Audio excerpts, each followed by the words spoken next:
نیچے جمع کرے. When I shall be able to unite all the wise and educated men from all countries of the world. اس نے کہا دنیا کے تمام پڑھے لکھوں کو ایک چھت کے نیچے میں لا کر کیا کروں؟ یہ جو آج لوگ کہتے ہیں سول کوڈ کی باتیں کرتے ہیں، آج یہ کیونکہ ان کا دماغ خالی ہے، یہ ان پڑھ ہے، یہ جاہل ہے، ان کو علم نہیں، ان کو گیان نہیں کہ اسلام محبت کی کیسی باتیں کرتا ہے. اسلام بیٹی بہن بیوی بھائی چھوٹے بڑے دشمن دوست یار سماج کے ہر فرد سے محبت اور ان کے حقوق دینے کے دلانے کی باتیں کرتا ہے. اب نیپولین ان کے دماغ کھولنے کے لیے اور قیامت تک کے اسلام دشمن مجاز رکھنے والے افراد کی آنکھیں کھولنے کے لیے وہ کہتا ہے I hope the time is not far off when I shall be able to unite all the wise and educated men from all countries of the world. وہ کہتا ہے میں دنیا کے تمام پڑھے لکھوں کو، جاہلوں کو نہیں. اس نے جاہلوں کو پہلے بائیکاٹ کر دیا، جاہلوں کو پہلے فیصلہ کر دیا کہ میں جاہلوں کو نہیں رکھوں گا، کیونکہ وہ جانتا ہے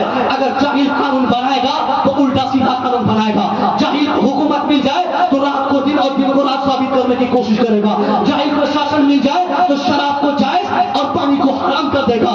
ظالم اور جاہل کو حکومت مل جائے تو پیسے کو ہی بند کر دے گا. یعنی نیپولین آج سے پہلے ہی برسوں پہلے دنیا کو ذہن دے دیا کہ اگر ملک کو بچانا ہے، انسانیت بچانی ہے، دیش بچانا ہے، سماج بچانا ہے، عادت بچانی ہے، مانوتا کی رکشا کرنی ہے تو میری بات سنو. نیپولین کہتا ہے when I shall be able to unite all the wise and educated men from all countries of the world. دنیا کے تمام پڑھے لکھے لوگوں کو میں ایک چھت کے نیچے جمع کر کے ساری دنیا میں انسانیت استھاپت کرنے کے لیے، مانوتا کا قانون نافذ کرنے کے لیے، دنیا میں مانوتا کا پان پڑھانے کے لیے. اب وہ کیا کہتا ہے اے دنیا والوں، یہ جو دنیا میں لڑائی ہو رہی ہے، یہ دنیا میں جھگڑے ہو رہے ہیں، first world war, second world war, یہ ساری چیزیں جو سامنے آ رہی ہے، بھائی بھائی میں جھگڑا، باپ بیٹے میں لڑائی، ماں بیٹی میں جھگڑا، ایک گاؤں والوں کو دوسرے گاؤں والے سے نفرت، ایک ضلع والے کو دوسرے ضلع والے سے نفرت، ایک راج والے کو دوسرے راج والے سے چیڑ.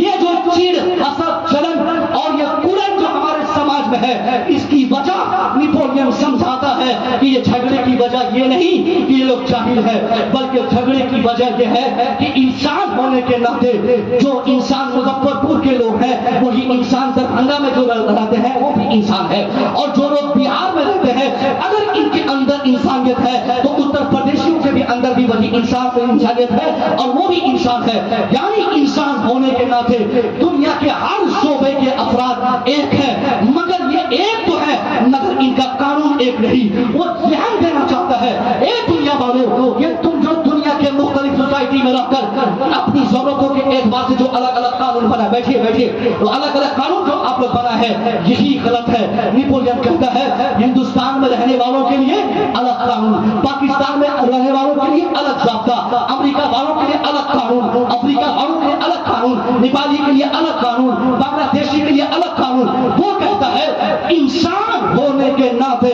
سب لوگ جب برابر ہیں تو ان سب کے لیے الگ الگ قانون کیوں ہے؟ کیوں نیپالی کے لیے جو چیز حرام وہ بہاری کے لیے کیوں حلال ہو جاتی ہے؟ کیوں بہاری کے لیے جو چیز جائز ہو اور قانونی اعتبار سے وہ اتر پردیشی کے لیے کیوں حرام ہو جاتی ہے، غلط کیوں ہو جاتی ہے؟ وہ سمجھانا چاہتا ہے یہی تو جھگڑے کی جڑ ہے، یہی تو جھگڑے کی بنیاد ہے کہ آدمی ہونے کے ناطے، انسان ہونے کے معاملے میں پاکستانی بھی برابر، ہندوستانی بھی برابر، افریقی بھی برابر، امریکی بھی برابر، سودان میں رہنے والے برابر، امریکہ میں رہنے والے برابر. یعنی افریقہ کے جنگل میں رہے یا امریکہ کے وائٹ ہاؤس میں ہو،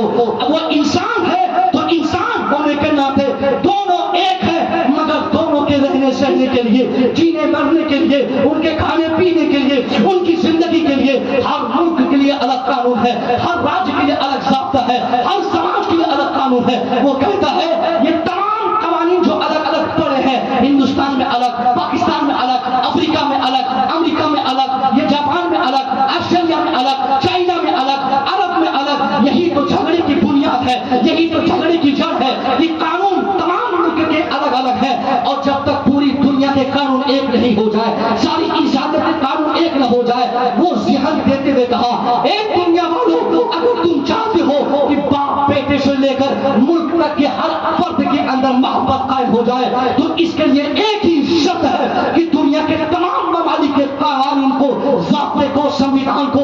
دفنا دو، مٹا دو، ان